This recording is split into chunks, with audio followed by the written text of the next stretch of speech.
Evangelho do Senhor Jesus Cristo, conforme escreveu Mateus, capítulo 18, do verso 23 ao verso 35. Nós estamos abrindo hoje, o mês da família, e nós queremos trazer algumas mensagens que têm aplicabilidade imediata também no âmbito da família, mas é uma mensagem que de fato se aplica de forma múltipla a diversos segmentos da sociedade, as nossas diversas relações, sejam elas no âmbito da família biológica, família espiritual, seja no âmbito do trabalho, no âmbito da nossa relação com os nossos vizinhos. Eu diria até que no âmbito da relação mais estreita, mais personalíssima que existe, que é a nossa relação, inclusive, conosco mesmo. Há muitas pessoas com dificuldade de, não é de perdoar-se, mas de receber o perdão de Deus e incorporar esse perdão na vida. Então, Mateus capítulo 18, a partir do verso 23. A palavra do Senhor nos diz assim: por isso o reino dos céus é semelhante a um rei que resolveu ajustar contas com seus servos. E passando a fazê-lo, trouxeram-lhe um que lhe devia 10.000 talentos. Não tendo ele, porém, com que pagar, ordenou o Senhor que fosse vendido ele, a mulher, os filhos, tudo quanto possuía, que a dívida fosse paga. Então o servo, prostrando-se, reverente, rogou: sê paciente comigo e tudo te pagarei. E o senhor daquele servo, compadecendo-se, mandou embora e perdoou-lhe a dívida. Saindo, porém, aquele servo encontrou um dos seus conservos que lhe devia 100 denários. E agarrando-o, sufocava, dizendo: paga-me o que me deves. Então o seu conservo, caindo-lhe aos pés, lhe implorava: sê paciente comigo e te pagarei. Ele, entretanto, não quis. Antes, indo-se, o lançou na prisão, até que saldasse a dívida. Vendo os seus companheiros o que havia passado, entristeceram-se muito, e foram relatar ao seu senhor tudo o que acontecera. Então o Senhor, chamando-o, lhe disse: servo malvado, perdoei-lhe aquela dívida toda porque me suplicaste. Não devias tu igualmente compadecer-te do teu conservo, como também eu me compadeci de ti? E indignando-se, o seu senhor o entregou aos verdugos, até que lhe pagasse toda a dívida. Assim também meu Pai Celeste vos fará, se do íntimo não perdoardes cada um a seu irmão. Amém. Vou pedir à nossa irmã Nília que esteja orando, e após nós vamos estar com esse texto aberto, inclusive até sob a orientação da nossa EBD, nós vamos falando sobre o texto, e você tem a liberdade de perguntar, de levantar a mão. Estamos numa escola.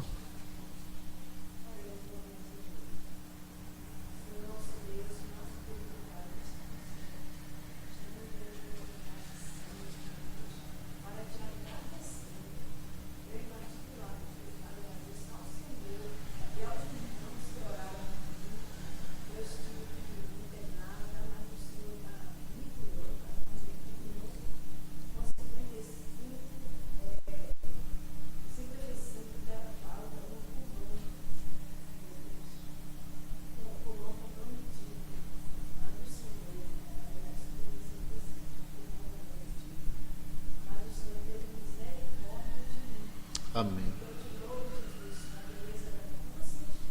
Amém, Senhor. Amém.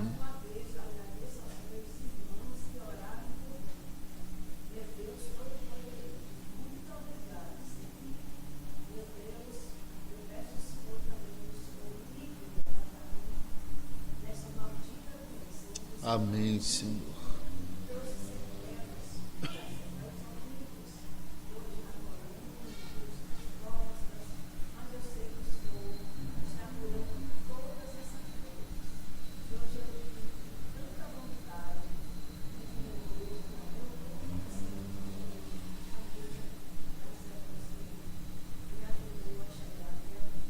Louvado seja o teu nome.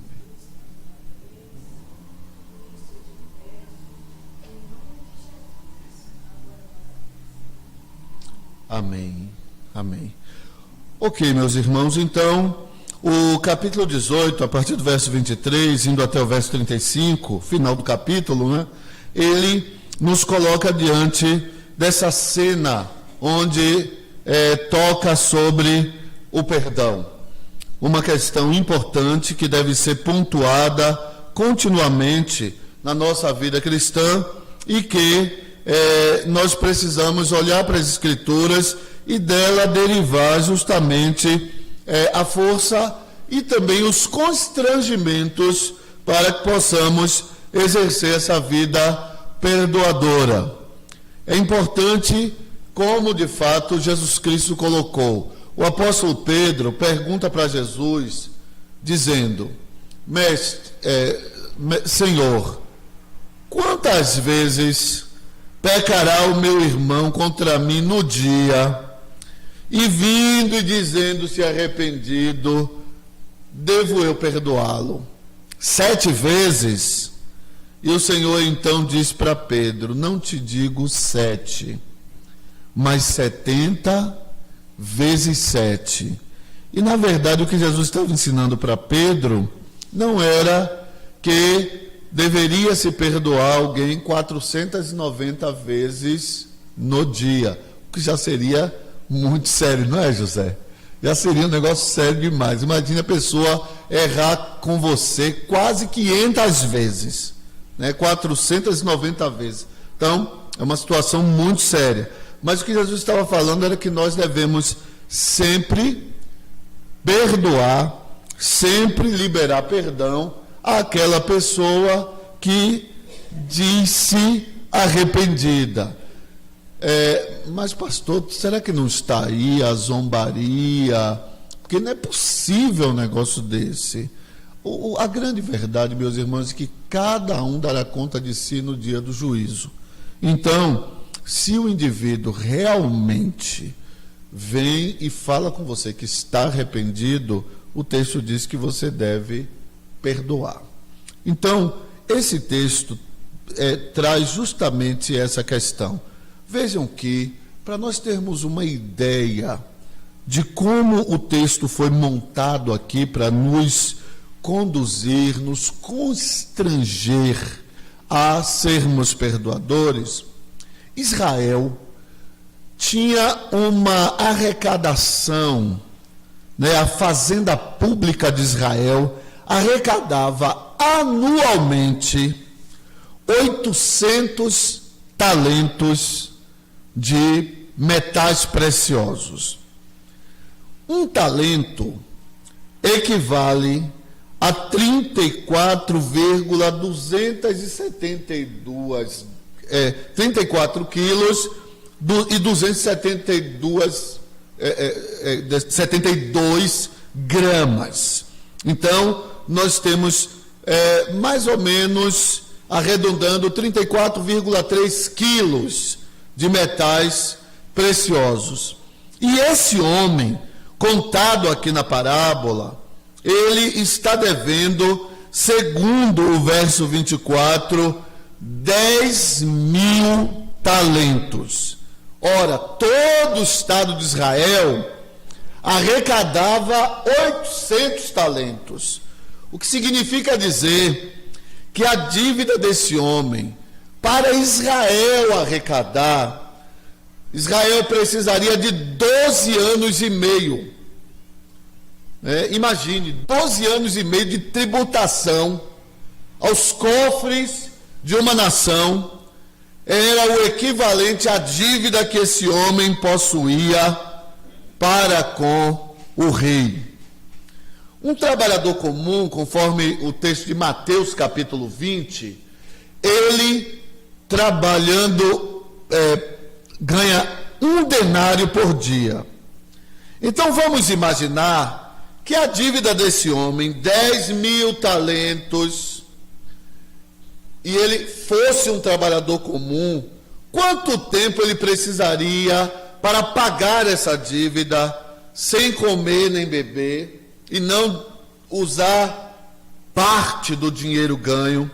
Ele teria que trabalhar 150.000 dias. Isso equivale a 441 anos de trabalho, sem tirar nada para dar de comer aos filhos, nem para a comida dele. Ele teria que trabalhar todo esse período. Qual é a conclusão que nós chegamos sobre essa dívida? Qual é, meus irmãos? Perfeito. Esse homem está numa verdadeira condição de insolubilidade. Ele não consegue pagar essa dívida. É insolúvel para ele. Ele não consegue pagar. É impagável, né? Usando aí o neologismo. Então, o que nós vamos perceber aqui é que alguma coisa está sendo trazida aqui na relação do servo com o rei, com o seu senhor. Ele tem uma dívida vultuosa. Quem é esse homem que deve essa dívida? Quem é esse homem? Somos nós. Em relação a Deus. Então observem que nós temos uma dívida impagável diante de Deus. O texto diz que ele resolveu prestar contas com os servos, ajustar, melhor dizendo, prestar seria ele dizer como gastou, né? Ajustar contas com os seus servos. Verso 23, e ele vem trazendo, e chega esse homem. Ora, esse homem tinha uma dívida muito grande. É a minha, é a sua dívida. O que é aqui que temos, portanto? É um tratamento a partir da lei. O que a lei diz em Ezequiel capítulo 18 é que a alma que pecar, essa morrerá. E aí, o texto nos mostra que esse homem é tratado com a lei. Verso 25. Não tendo ele, porém, com que pagar, ordenou o Senhor que fosse vendido ele, a mulher, os filhos, tudo quanto possuía, e que a dívida fosse paga. O que é que está sendo mostrado aqui? Como a lei trata. A lei é implacável. A lei não traz de maneira nenhuma a misericórdia. A lei é, na verdade, exigente. Você deve, você paga. De uma forma ou de outra. Você tem que pagar.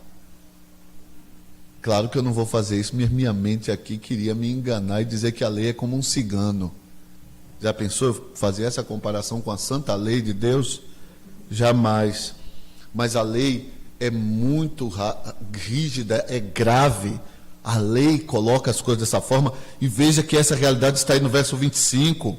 Não tendo ele com que pagar, foi ordenado que vendesse tudo, e que fosse pago a dívida, que a dívida fosse adimplida, fosse paga. Então, o servo, vendo a sua absoluta miserabilidade, a sua incapacidade de atender aos reclames da lei, a lei, como já disse, traz uma ideia muito grave sobre pagamento da nossa situação espiritual, da nossa dívida espiritual, moral, ética diante de Deus. Uma pessoa, para se salvar pela lei, ela teria que morrer pelos seus pecados. Ela teria que padecer eternamente por seus pecados. Ela deveria voltar da eternidade para esse lapso temporal no qual estamos, chamado tempo.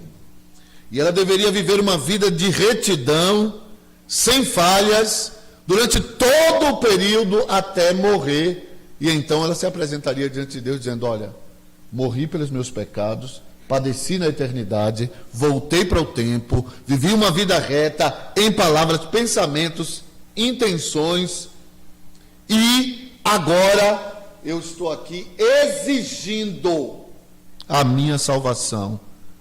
É possível isso? Não tem como, né? Como a pessoa pode padecer eternamente e voltar da eternidade para o lapso temporal chamado tempo? Isso é impossível. Então, o que o texto nos mostra é que essa é a condição do homem diante de Deus. Essa foi a sua, essa foi a minha, essa foi a nossa condição diante de Deus. Nós estávamos perdidos, absolutamente perdidos. A lei implacável e justa colocou sobre nós a sua mão e disse: paga ou morre. E nós estávamos em vias de receber uma sentença de morte. Mas então, compelidos pela consciência da nossa condição de perdidos, de incapazes de quitar a dívida com seu Senhor, então fizemos como este servo. Verso 26. O servo, prostrando-se reverente, rogou: sê paciente comigo e tudo te pagarei.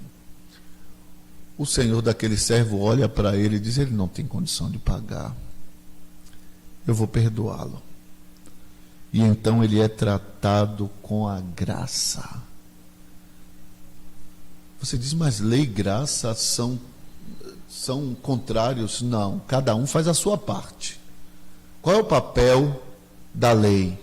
O papel da lei é o mesmo papel que você pode dar para aquele aparelho de ressonância magnética. O que é que ele faz? Mostra a doença. Mas o aparelho aplica as sessões de rádio ou de quimioterapia? Não. Só mostra a doença. Lhe dá consciência de como está o seu ambiente interior. E então, a partir daí, você vai ser tratado com os remédios adequados. Aqui a lei também mostra a condição desse homem, absolutamente perdido. Aí o verso 27 diz: e o senhor daquele servo, compadecendo-se, mandou embora e perdoou-lhe a dívida, graciosamente, sem que nada neste homem houvesse para que constrangesse aquele senhor a agir desta forma compassiva e misericordiosa. Ele tem a sua dívida saldada, ele é anistiado da sua dívida. E então ele sai. E ele vai agora para a vida, vamos dizer assim, depois daquele encontro, volta para a vida. O que é que se espera de quem foi perdoado? O que é que se espera? Que ele perdoe. Né? E aí, Dr. Martin Lloyd Jones faz uma interpretação magistral e diferente daquilo que muitas vezes nós falamos por aí. Né? Ele diz o seguinte: da oração do Pai Nosso: perdoa os meus pecados, assim como eu tenho perdoado aos meus ofensores, ou aos que têm me ofendido. Martin Lloyd Jones, interpretando esse texto, ele diz o seguinte: na verdade, a ideia não é que Deus perdoa porque você perdoa. Não. A ideia é que você perdoa porque foi perdoado. Você é constrangido a perdoar sempre que alguém vem a você e lhe pede perdão, porque você foi perdoado de uma dívida vultuosa, de uma dívida impagável. Então, quando você sai para a vida, agora você deve ter uma atitude perdoadora. Ora, o que é que esse homem faz? Esse homem age de maneira completamente diferente. Quantos anos ele precisaria para pagar a dívida? 441 anos. 150.000 dias. Ora, quando nós olhamos para essa situação, um pouco mais, né, de 150.000 dias, é bom que se diga isso. E então, quando olhamos para essa situação, nós devemos nos ver. Por quê? Porque as pessoas nos ofendem. As pessoas erram conosco, sejam elas os próximas ou remotas, sejam elas familiares ou não, sei lá, patrícios, conterrâneos, né? E aí, o que é que o texto nos diz? Verso 28, sai esse homem de debaixo da sombra do seu Senhor. E ele encontra alguém que lhe deve 100 denários. Quanto um trabalhador comum ganhava por dia? Mateus 20, 1 denário. Esse homem então encontra alguém que lhe devia 3 meses e 10 dias de trabalho, do salário de um trabalhador comum. 100 denários.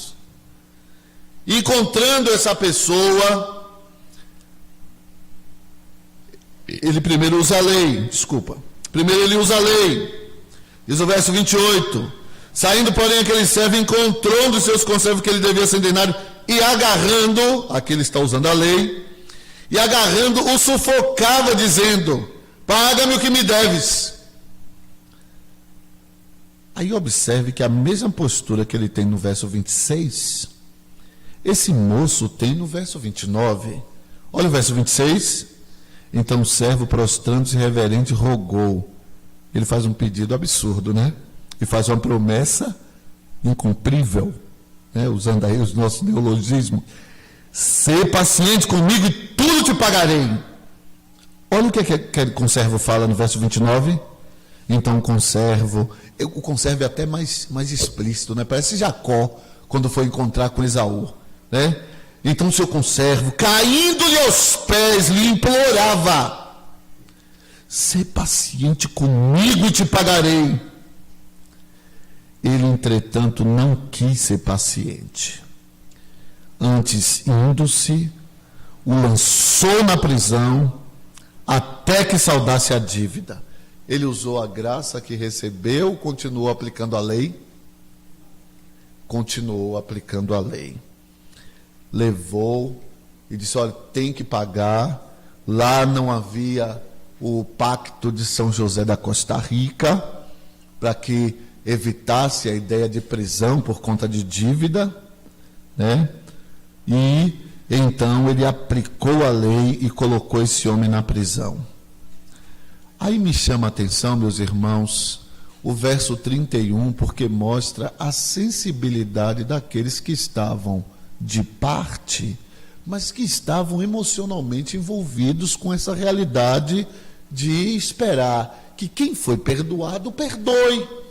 Verso 31, vendo os seus companheiros, o que se havia passado, qual é a reação deles? Qual é o sentimento deles?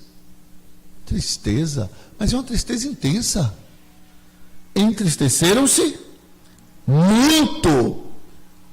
E então foi relatar ao Senhor, chegou lá e disse para o rei, olha, rei, o Senhor perdoou aquele moço que devia 10.000 talentos. E aquele moço não conseguiu perdoar 100 denários. O Senhor perdoou 441 anos de trabalho. Ele não conseguiu perdoar 3 meses e 10 dias.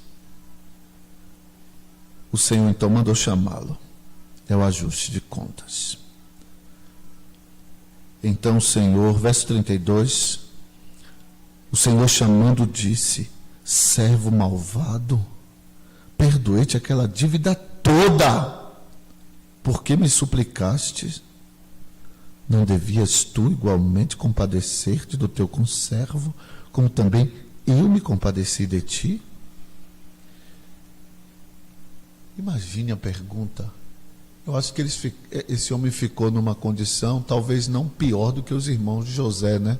E quando José disse para os seus irmãos: olha, eu sou José, eles não sabiam o que falar. Provavelmente esse homem também. Não devias tu fazer o mesmo? Não devias tu se compadecer dele como eu me compadeci de ti?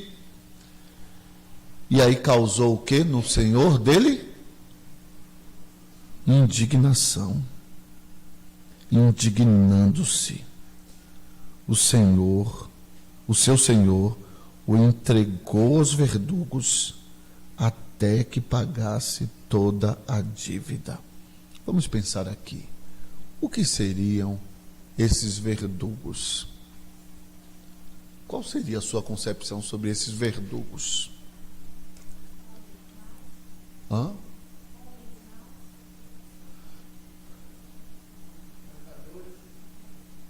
Ele foi entregue aos verdugos. Quem são esses verdugos? São carrascos. São homens que têm por serviço implementar os castigos mandados pelo Senhor. São homens que têm por finalidade torturar até que seja pago o último centavo, seja com o dinheiro, seja com o tempo da tortura, seja com o tempo da aplicação da pena. Então, o que é que como nós podemos aplicar isso para a nossa vida? Uma pessoa que não perdoa, ela pode ser entregue aos verdugos por Deus. O que seriam esses verdugos na vida de alguém que foi perdoado e não está perdoando?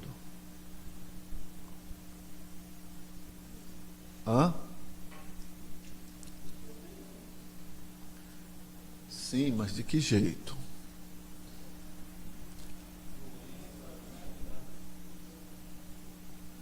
Doença. E uma pessoa que não perdoa fica doente? Pode chegar a ficar doente? Pode. Uma pessoa que não perdoa pode ser exposta a uma situação da falta da provisão de Deus ao ponto de ter que se debater em dívidas? Pode. Que mais? Falta de paz na alma, né? Falta de leveza na vida. Carregar mágoa no coração é algo terrível, né? O perdão traz leveza. E essa é uma questão que nós precisamos olhar e pensar sem sermos simplórios, né? Sem sermos simplórios.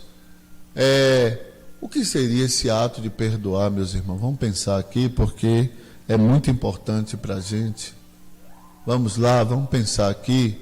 Você tem um parente que tomou um dinheiro emprestado em sua mão e ele já lhe deu todas as desculpas possíveis e imagináveis, e você já percebeu que o dolo dele é não pagar.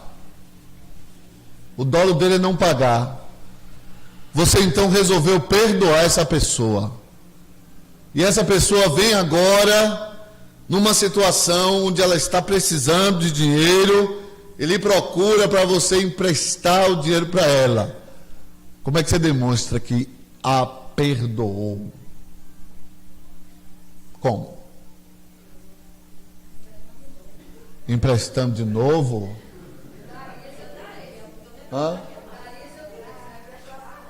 Ou então chegando assim dizendo: olha, Vamos fazer o seguinte, para não complicar as coisas, eu vou te dar.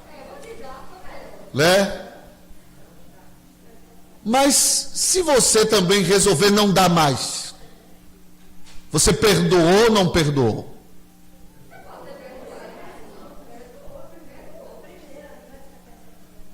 Isso.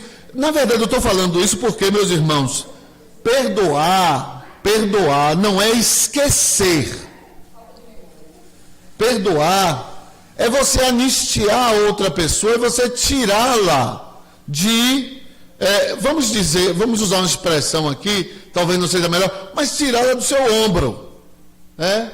Tirar essa pessoa das suas costas.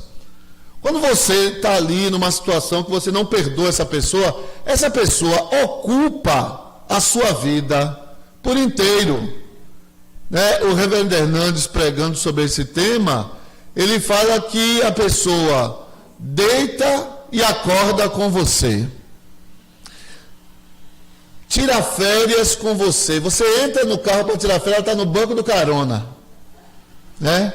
Por quê? Porque você leva essa pessoa nos seus pensamentos, nos seus sentimentos. Então, perdoar seria justamente você ter uma postura de anistia em relação àquela questão, inclusive, você ter eu diria que uma espécie de, pela graça de Deus, uma autodeterminação, dizer o seguinte: não, está perdoado, eu não vou mais me ocupar com essa situação, e ponto final. Agora, eu não preciso mais abrir a porta da minha casa como eu abria para essa pessoa. Eu não preciso mais ter talvez os diálogos que tinha com essa pessoa, né? Eu não preciso também ficar de mal com essa pessoa. Agora, eu preciso fazer uma adaptação na nossa nova fase da relação. Pois não.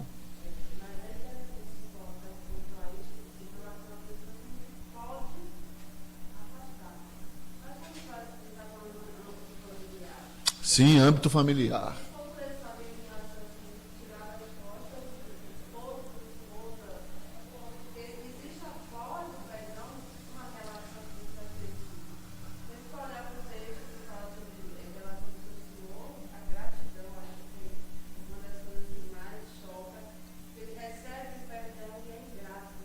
Isso. Perfeito.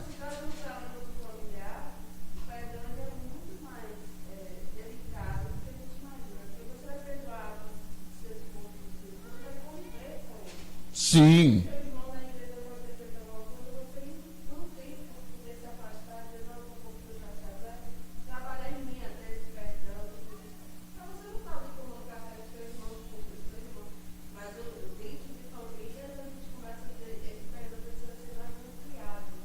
Perfeito.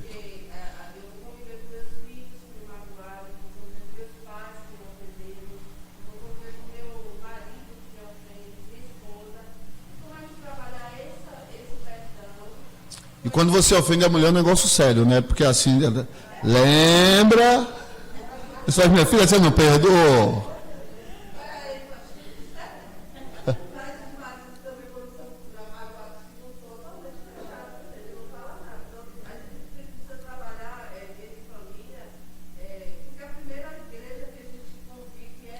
É a principal igreja.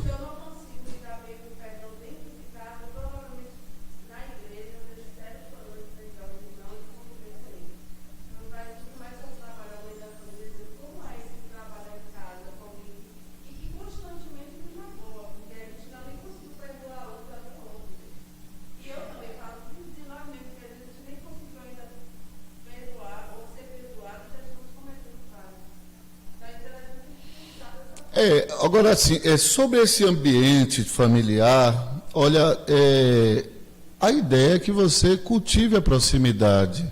Mas eu vou dizer o seguinte, meus irmãos, eu penso que toda família tem aquele irmão mala, né? Tem aquele irmão enrolado. E às vezes tem família que tem mais de um. Não é verdade, José? Tem. Não é que não é de José tenha não, viu? É porque eu gosto de conversar com o José. Eu vejo José tão pouco, eu estou aproveitando, viu? Mas o que acontece? Tem sim. Posso dizer uma coisa, que às vezes é mais grave, às vezes você tem que reformular a relação com pai e mãe. É o extremo, mas às vezes tem pai e mãe que explora filhos. E esses filhos vão fazer o quê? Vão ficar magoados o resto da vida com os pais? Não, mas vão reformular. Se você tem pai que não é capaz de olhar para você como um adulto e te respeitar como um adulto, você impõe limite ao seu pai. Ah, vou deixar de falar? Não. Mas vou impor limites. E se a oportunidade tiver, ter uma conversa franca. Para quem sabe essa coisa melhorar. Às vezes, quer ver uma coisa, sabe o que é que não resolve problemas? É quando você fica, não, deixa para lá, varrendo para debaixo do tapete. Pode ter certeza, um dia o tapete vai estar tão inchado, com tanta coisa que foi varrida ali para baixo, que vai começar a transbordar ali. Vai começar a transbordar. Então é muito necessário tratar as situações. Zélia.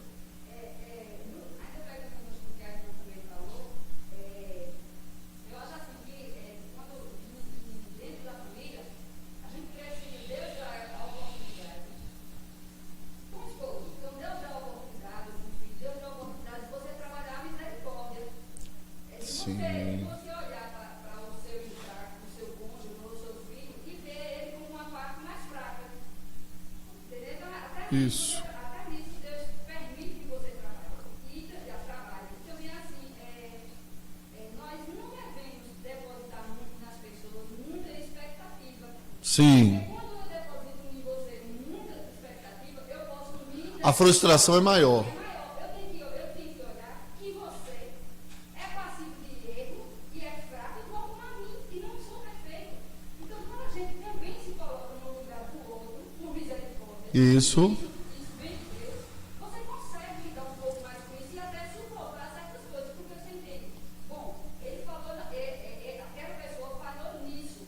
Certamente eu falarei com outro em outro canto que vai ser tão grave para ele, igual como ele fez grave para mim. Então, Sim. você trabalhar a misericórdia dentro do perdão é muito importante. Isso. Agora, também sempre lembrar disso, olha, você não pode ir para extremos.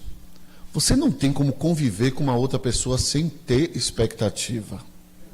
Não é isso? E Zélia não disse que não tenha. Não é não colocar muita esperança, muita expectativa na pessoa. Mas colocar na medida, né? Porque imagine, você casa com alguém. Qual é a sua esperança? Né? Qual é a sua esperança? Quando você vai crescendo, vai amadurecendo, você vai vendo o seguinte, bom, a minha esperança é que eu possa ser uma pessoa cada vez melhor para essa pessoa. Né? A minha esperança é que se algum dia essa relação terminar, a outra pessoa não saia dizendo, tirei um fardo das costas, mas tenha saudade. Tem que ser essa a esperança. A esperança tem que ser que você coopere para o bem-estar, para o progresso da outra pessoa. Aí você diz, mas até agora eu não entendi qual a esperança de lá para cá. É que ela também vive essa mesma situação. Né? Ele vivendo em razão ou tendo como fundamento principal a felicidade da outra pessoa e vice-versa, né? Mas aí tem que dizer assim, mas eu faço muito, faça mais. Faça mais. Por quê? Porque a Bíblia já vai nos dizer que mais bem-aventurada a coisa é dar do que receber. Entende? Isso é um fato. Você vai ver às vezes que um homem ele é muito bom e a sua bondade é realçada na medida que a mulher é ruim. Vocês compreendem a lógica? Ou a mulher é muito boa na medida que Ou então, os dois são tão bons que você não consegue ver trevas ali, só luz, né?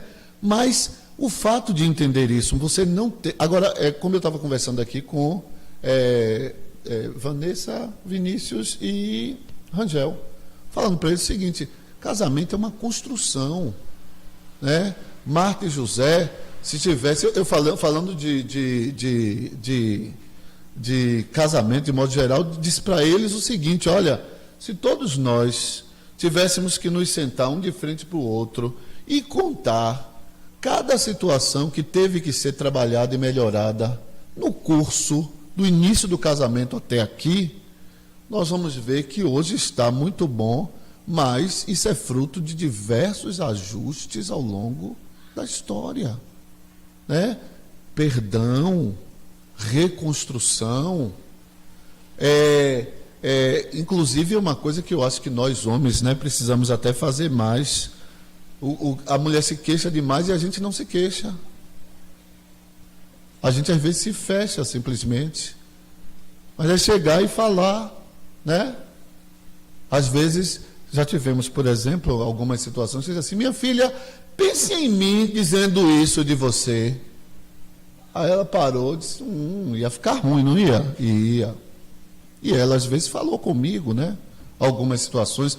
Então, casamento, né? Já que estamos falando do âmbito de família, questão de perdão, você não tem como caminhar sem perdão. E aí, dentro do casamento, o desafio é maior. Sabe por quê?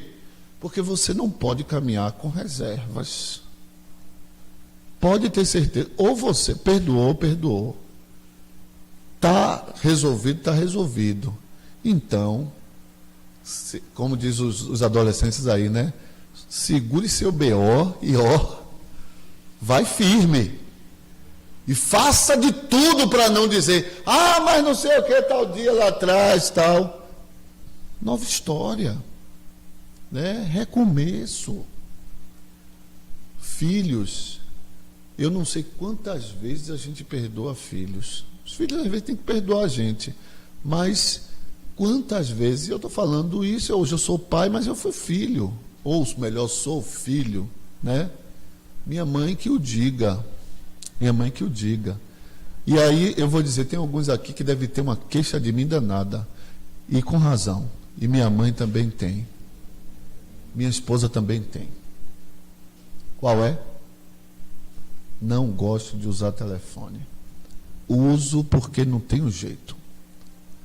Não gosto. Eu gosto de pessoa, gosto de ter contato pessoal, conversar, rir, chorar, reconhecer, pedir perdão.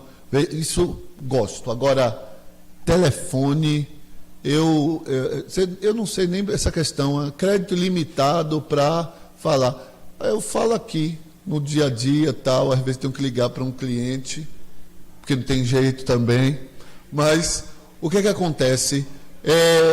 Dificilmente a minha ligação sai de Camaçari, né? Ou sai aqui da Grande Salvador. Não ligo.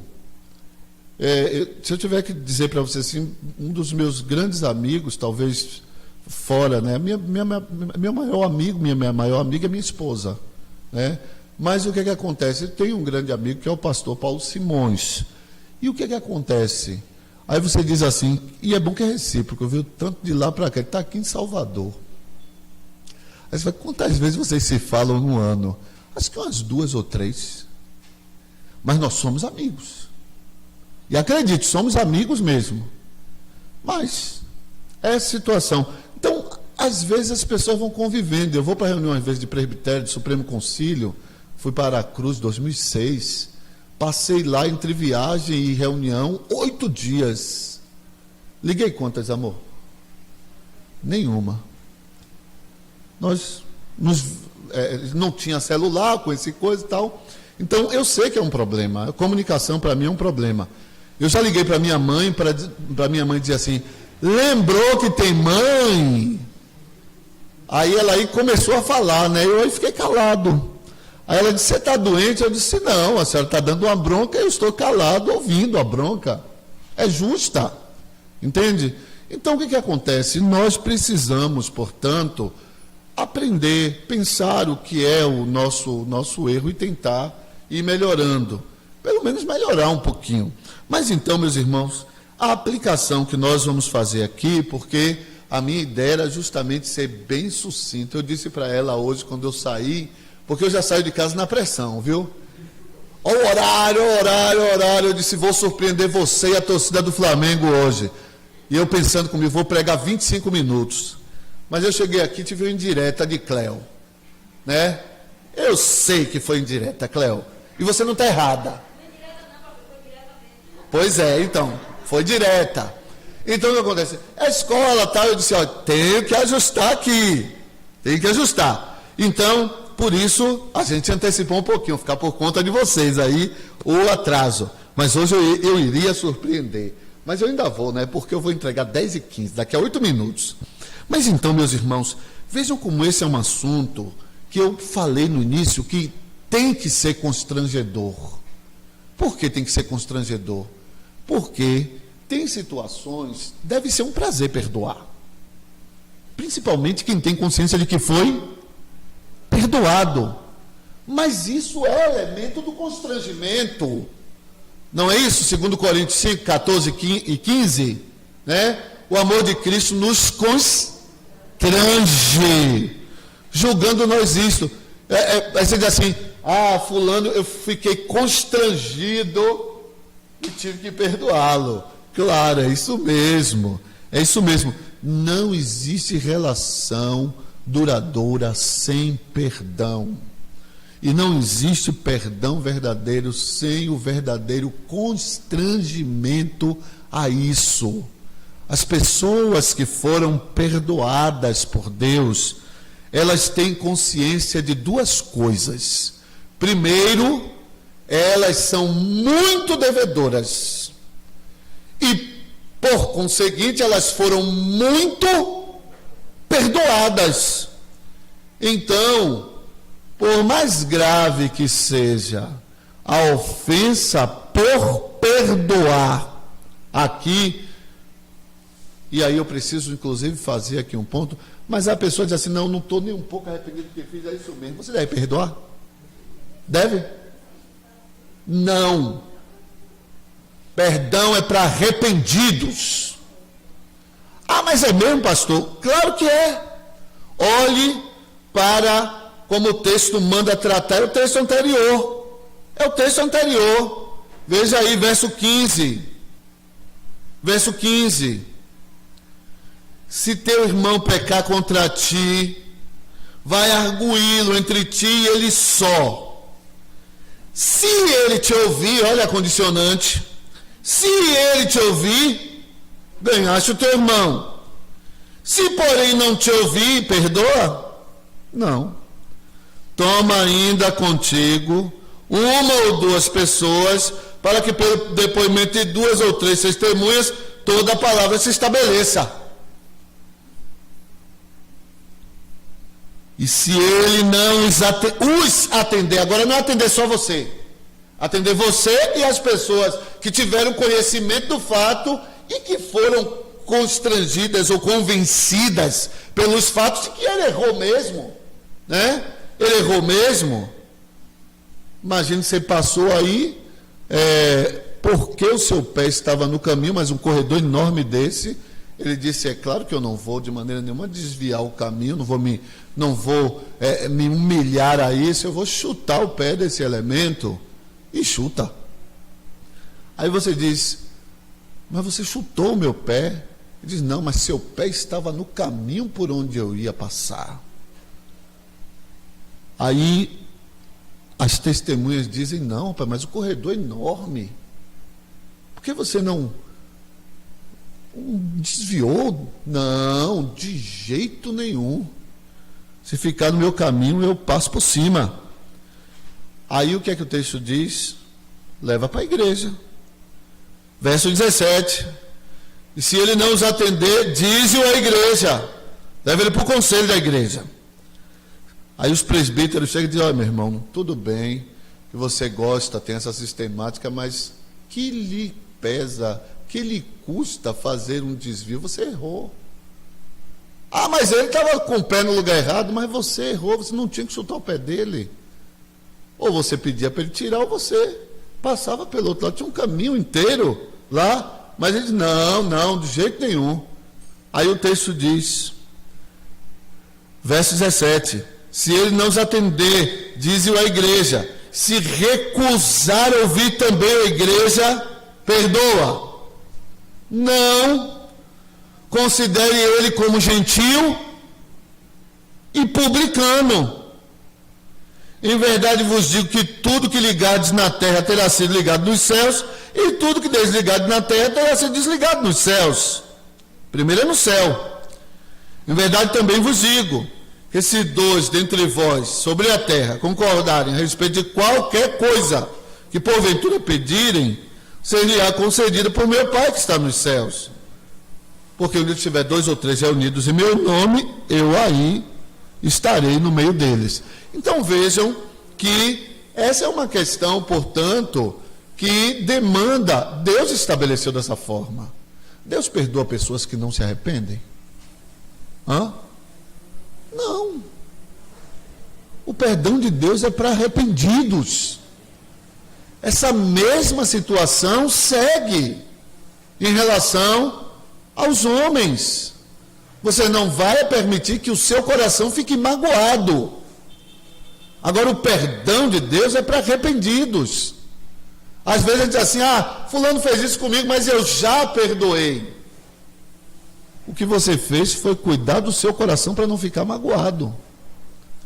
Essa pessoa continua sob a acusação do seu pecado. Pecado é contra o homem ou contra Deus? Contra Deus. Davi cometeu adultério, mas quando você lê o Salmo 51, o que é que Davi diz? Pequei contra ti somente. Fiz o que é mal diante dos teus olhos. Então você veja como está errado, né? Aquelas pessoas que às vezes dizem assim, mas não tem adultério se a mulher permite que ele tenha outra mulher. Está permitido, está consentido, então não tem adultério. Mas que lei foi que estabeleceu que adultério é pecado? É a lei da convivência social ou são os 10 mandamentos? São os 10 mandamentos. Um dos grandes problemas do homem, e é essa uma questão que precisa ser vista, é que sua relação, ele não tem como pegar Deus e botar do lado de fora. Até a sua relação mais intrínseca, Deus está. Querem ver uma amostra? Aquele que olhar para uma mulher e no coração cobiçá-la, né? O que é que aconteceu? Já adulterou. E adulterou contra quem? Contra quem viu o pensamento dele? Deus. Eu acho engraçado que às vezes assim, o que é que você está pensando? Mulher, né? O que é que você está pensando? Aí o indivíduo diz assim, nem pensar eu posso mais. Livre, tem que ser explícito, né? Mas existe isso, né? Mas eu vou dizer uma coisa e volto a dizer, viu? Olha, prefira as que pegam no pé, as que abusam, tal, porque elas te valorizam, elas se preocupam com você. Ela diz, não, amor, tudo bem, tal, cuidado, né? Cuidado. Então, essas que se preocupam, que falam, tal, tem cuidado. Mas então, meus irmãos, essa aplicação aí, você deve muito a Deus, por isso você tem que ter um coração perdoador. Você tem que procurar o ofensor. Tem que procurar o ofensor, o texto mostra aqui.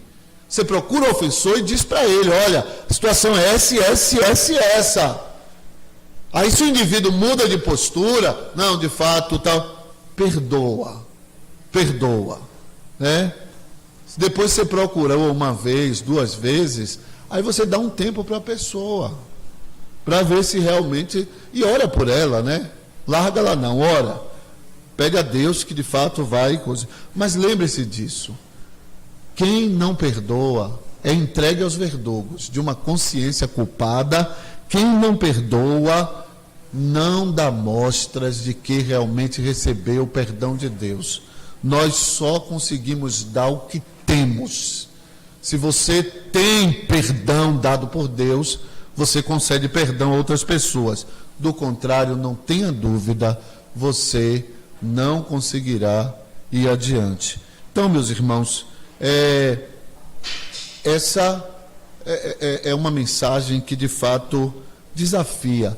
Relações de família não vão adiante se você ficar abrigando no coração, se você não se dispuser a ser uma pessoa perdoadora.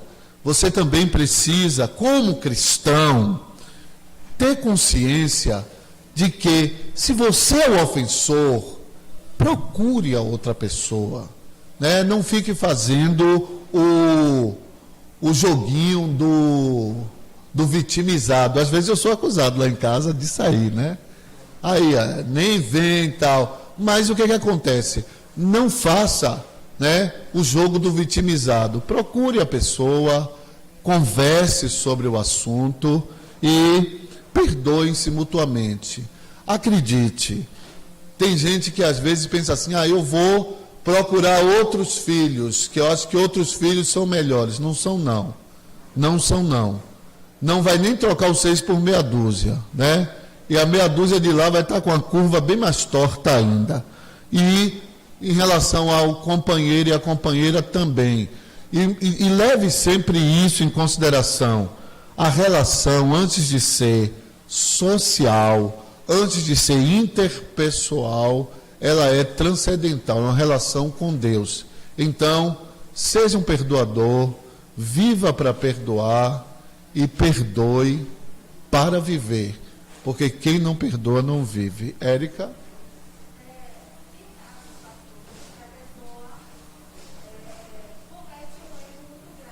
Grave.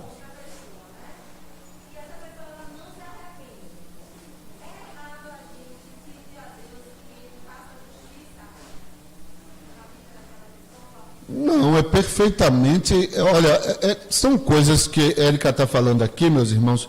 Quer ver uma coisa? Nós, às vezes, temos aquele detalhe, né? A gente faz assim: oh meu Deus, como é que eu vou orar pelas autoridades do meu país? Pede o juízo de Deus sobre eles. Pede para que tudo que eles estão plantando, eles colham. Porque se eles não colherem o fruto das suas ações, dificilmente os seus corações serão compelidos a buscar a Deus. Serão compelidos. Tem crente que tem problema com o Salmo 136. A música que nós cantamos aí, o Salmo 11, foi 11, não é isso? Salmo 11. Eu fico pensando, imagina você está dentro de uma igreja que o pessoal está cantando com alegria, né? Javé fará chover fogo e enxofre sobre os maus. O indivíduo está lá e diz, rapaz, e essa igreja canta com alegria um negócio desse. Justiça divina. Justiça divina. Salmo 137, Deus diz, Babilônia, Babilônia que serás destruída, feliz aqueles que calcarem os vossos pés e decam os vossos filhos nas pedras. Salmo imprecatório. E o texto é o próprio texto, veja como as duas coisas estão dentro. Romanos capítulo 12, acho que é o verso 23. Romanos 12, 23. Fernanda me sugeriu aí que fizesse, tipo foi ontem, né? Uma escola dominical com perguntas e respostas. Eu acho até legal, porque pelo menos eu não vou estar sozinho. Ontem eu tinha até Paulo aqui me ajudando. Eu vou ter um monte de irmãos aqui me ajudando também nessa questão. Mas veja então, Romanos capítulo 12, versículo 16. Diz o quê? Não vos vingueis a vós mesmos, amados, mas façam o quê? Dai o quê? Lugar à ira. Mas dai lugar à ira, pois está escrito o quê? A mim pertence a vingança. Eu é que retribuirei, diz o Senhor. Deus não divide com os homens duas coisas: nem a glória, nem o direito da vingança. A mim pertence a vingança, eu retribuirei, diz o Senhor. E como é que você faz isso? Aí você diz: então eu vou ajudar Deus, né? Eu vou dar um empurrãozinho. Não. Olha o que diz o verso 20. Verso 20. Pelo contrário, se teu inimigo tiver fome, dá-lhe de comer. Se tiver sede, dá-lhe de beber. Porque fazendo isto, amontoarás brasas vivas sobre a sua cabeça. Você vai ressaltar a maldade do indivíduo. Não te deixes vencer do mal, mas vence o mal com o bem. Então você ora ao Senhor e diz: Senhor, tu tens visto como o coração dele ou dela tem endurecido.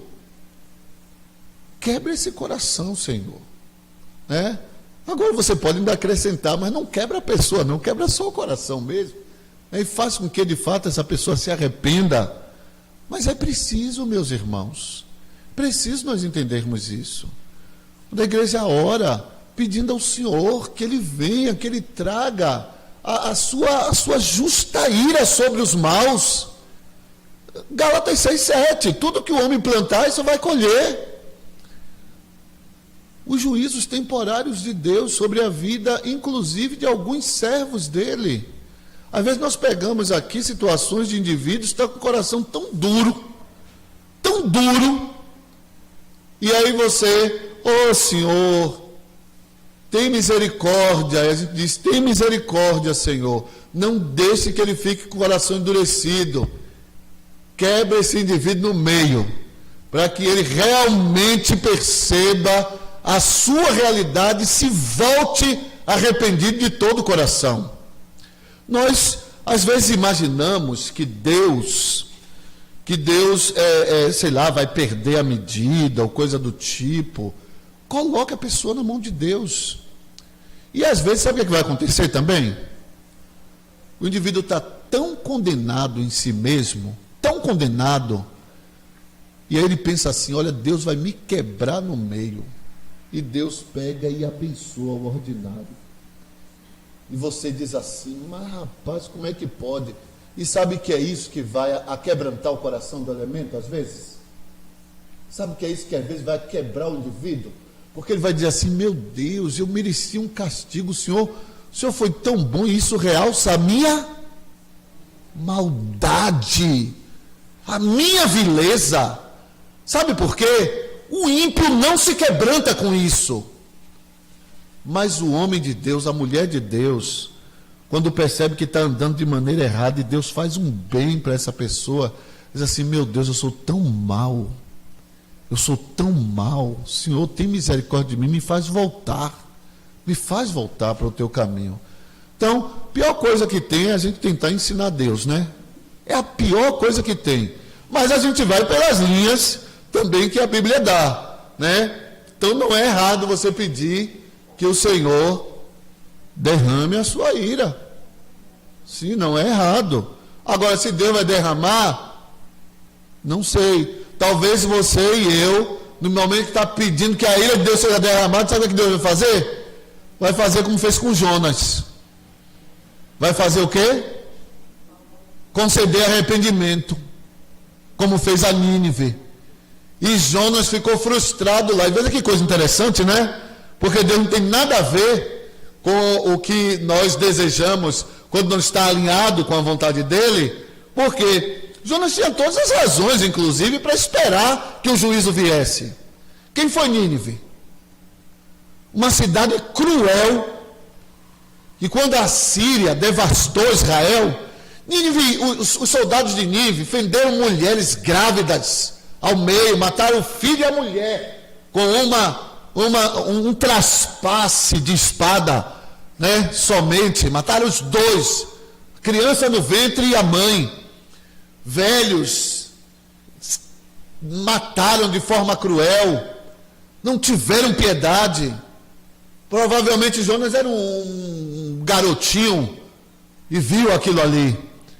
E aí Deus chega em um determinado momento, vocês vão começando a entender, Deus chega em um determinado momento e diz assim, Jonas, dispõe-te e vai para a cidade de Nínive. Jonas diz, que nada, Senhor. Eu sei que o Senhor é misericordioso, não vou lá de jeito nenhum. Vai que eu prego e eles se convertam. E aí resolve não ir. E Deus coloca ele lá de maneira miraculosa, né? E quando ele chega lá, ele deveria percorrer a cidade. Eu não estou lembrado aqui, mais ou menos, acho que era 6 dias. Era mais ou menos 5 ou 6 dias para ele percorrer a cidade. Uma cidade de 120 mil habitantes, né? Jonas pregou um sermão com 5 palavras. 5 palavrinhas. Né? Dentro em pouco, Deus subverterá Nínive. Era a mensagem de Jonas. Não tinha nada dizendo, se arrependam e se voltem. Ele passou pela cidade gritando. Depois subiu lá no morro e esperou para ver. Agora eu quero ver fogo e enxofre cair nessa cidade. Não caiu fogo e enxofre. Não caiu. E Deus, ao quebrou o coração daquele povo de tal maneira que até os animais foram postos em jejum. Criança de peito em jejum, por decreto do rei. E a cidade toda se arrependeu. Quando você lê Mateus capítulo 12, você encontra lá o texto dizendo que Nínive vai condenar aquela geração porque se arrependeu com a pregação de Jonas. Então, meus irmãos, não é errado, viu, Érica? Não é errado. Você, numa situação de ver uma pessoa com coração duro, pedir ao Senhor quebrante esse coração, pedir que o Senhor faça algo, que a pessoa colha do fruto das suas ações, né? Mas Deus é livre para agir como Ele quiser, Às vezes, isso frustra muitos de nós. E aí tem até uma série de meditações, diversos pensadores agora, temos o Jonas Madureira, temos o Heber Carlos de Campos Júnior, temos o Dr. Mauro Master, o próprio Augusto Nicodemos, o próprio Hernando Dias Lopes, falando sobre o problema do mal.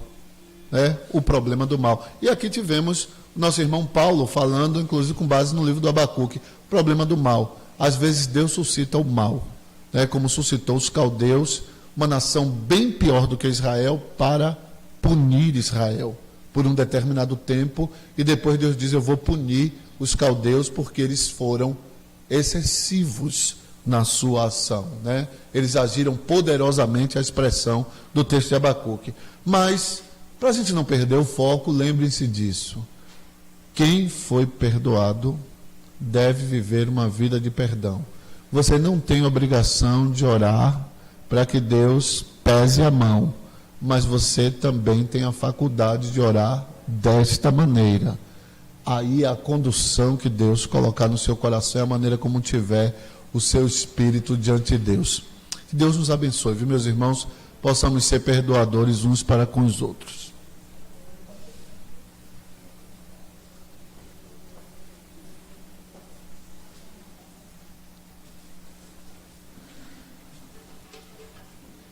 Pastor, a direta que eu fiz para o senhor, tive o seu aval, viu, pastor? Eu tive o seu aval quando há 15 dias atrás eu lhe fiz uma pergunta, ali você estava pregando sobre batismo regenerador, ele fez uma pergunta, não, minha irmã, pode levantar a mão. Por isso eu fiz, porque muita gente não sabia, entendeu? Aí eu disse assim, eu conversei com o Zé, eu disse, eu preciso fazer com que as pessoas se cheguem mais ao professor para tirar suas dúvidas. Por isso que eu fiz essa abertura, tá bom? Mas para mim foi assim de grande valia, viu, gente? É um dos temas que daqui a pouco eu vou mostrar para vocês, sobre o trabalho do mês de maio, que é o mês da família. Eu quero convidar o grupo de louvor, e enquanto a gente entoa essa canção, nós estaremos depositando no gasofilaço os nossos dízimos e as nossas ofertas. Oferta de amor.